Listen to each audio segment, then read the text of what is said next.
नमस्कार, हिंद उजाला TV news में आपका स्वागत है। मैं हूं कृष्णा यादव।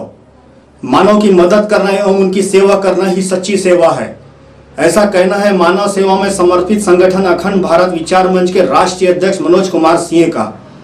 मनोज सिंह का मानना है कि यदि गरीब बच्चों को शिक्षित किया जाए तो वही बच्चा एक दिन खुद ब खुद अपने परिवार का सहारा बन जाता है।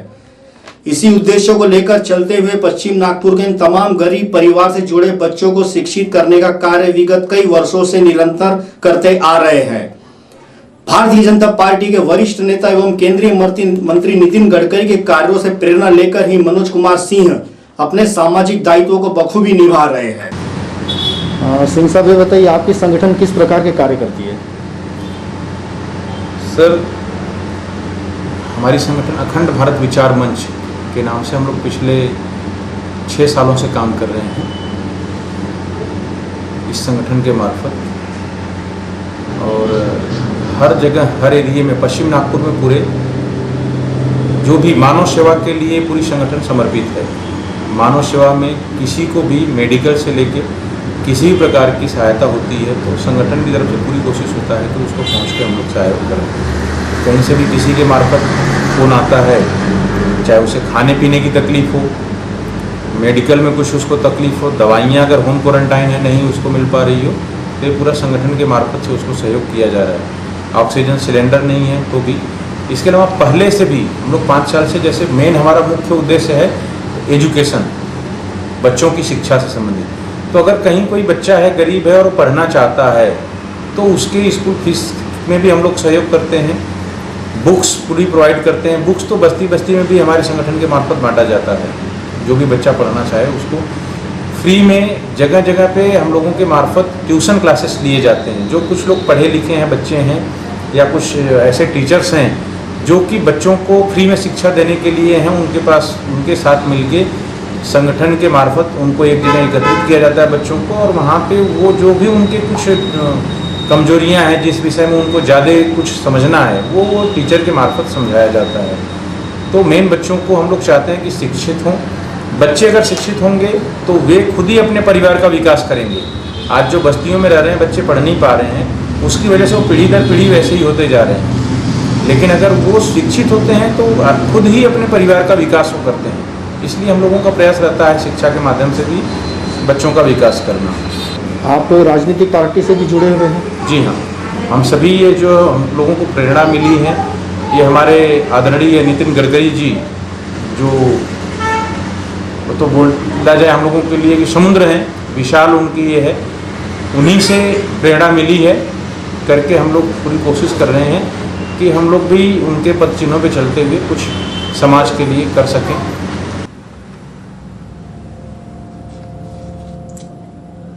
कोरोना काल में जहां एक और इंसान ही इंसान से दूर भाग रहा है, वहीं अखंड भारत विचार मंच संगठन के सदस्य हर समय लोगों की मदद करते आ रहे हैं।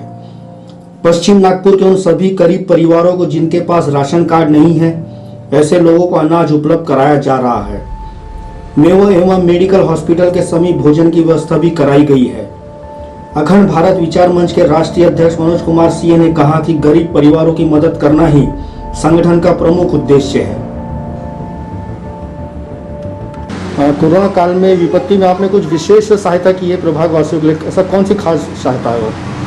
कोरोना काल में सर निरंतर जो है हमारे जितने भी सदस्य हैं उन लोगों ने हर बस्ती हर घर में जाकर के लोगों को, जितना भी जिनके पास में राशन कार्ड नहीं है, जिनके पास में कोई कमाने वाला नहीं है, परिवार में बुजुर्ग हैं, माताएं हैं, उनको राशन की व्यवस्था, भोजन की व्यवस्था, हमारा मेयो हॉस्पिटल मेडिकल के पास में लगातार बघारा चावल जो रोगी है उनके जो परिवार वाले रहते हैं उनको वहाँ पे वितरित किया जा रहा है। एलेक्सिस हॉस्पिटल के सामने में वितरित किया जा रहा है। उसके अलावा अगर कोई होम क्वारंटाइन रहते हैं, खासतौर पर बहुत सी, हमारा पश्चिम नागपुर जो है बहुत बस्तियाँ हैं इसमें, तो ऐसे में लोग हॉस्पिटल में एडमिट हों ऐसा नहीं हो पाता रहा उनके पास, क्योंकि हॉस्पिटल में प्राइवेट, गवर्नमेंट में बेड नहीं है, प्राइवेट में जाने के लिए 2 से 3 लाख रुपए पैसे मांग रहे हैं, तो वहाँ पे उतना पेमेंट पैसे नहीं है। तो जो होम क्वारंटाइन है, घर में ही दवा ले रहे हैं, उनको डॉक्टर लोग जो दवा लिख के दे रहे हैं वो लोग, हम लोग संगठन के मार्फत दवाएं भी प्रोवाइड कर रहे हैं। पूरी कोशिश कर रहे हैं कि लोग ठीक हों। राशन की किट से लेके जो अभी चला हुआ है टीकाकरण, उसमें भी बस्ती बस्ती जाकर हमारी गाड़ियां लगी हुई हैं। लोगों को वहां से बस्ती से जो बुजुर्ग हैं उनको वैक्सीनेशन सेंटरों पे लाना और वैक्सीन उनको लगवाना, फिर घर छोड़ना, वैक्सीन के प्रति जागरूक करना लोगों को, जगह जगह ऐसा नुक्कड़ नाटक के मार्फत गाड़ियों से अनाउंस करके लोगों को जागृत करना। हम लोग खुद बस्तियों में जाके मीटिंग ले रहे हैं। हमारे संगठन से भी 8 से 10 लोग कोरोना पॉजिटिव हो चुके हैं, लेकिन फिर भी हिम्मत नहीं हारे हैं। लोग लगे हुए हैं कि नहीं, मानव सेवा ही हमारा जो है मुख्य लक्ष्य है, तो कर रहे हैं, पूरी सेवाएं अपनी दे रहे हैं। शहरवासियों को कोरोना के बारे में संदेश? हम सब यही प्रार्थना करेंगे कि जो सरकार द्वारा गाइडलाइन दी जा रही है उसका पालन करते हुए मानव सेवा के लिए हर कोई आगे आए। क्योंकि आप देखिए, इस समय हम लोगों को सिखा दिया है कोरोना ने कि आपका सबसे बड़ा अगर कोई साथी है तो आप खुद हो। आपके परिवार को बचाने के लिए कोई बाहर से नहीं आ रहा है, तो आप खुद पहले अपने इस चीज़ को समझें, अपनों को सुरक्षित रखें, उसके बाद में आपके आस पड़ोस में जो हैं उनको भी सुरक्षित रखें, वे भी आपके परिवार का हिस्सा हैं। फिर कहीं भी कोई अगर आपको भूखा दिखता है या कोई बेरोजगार दिखता है जिसके पास खाने पीने की व्यवस्था नहीं, तो वो संगठन के मार्फत से संगठन के जो नंबर्स हैं उन पर संपर्क करके उसकी सहायता अवश्य करवाएं। क्योंकि अगर कोई भूखा है तो फिर हम लोगों के लिए बड़े शर्म की बात है कि आज भी हमारे नगर में कोई इस प्रकार से रह रहे हैं।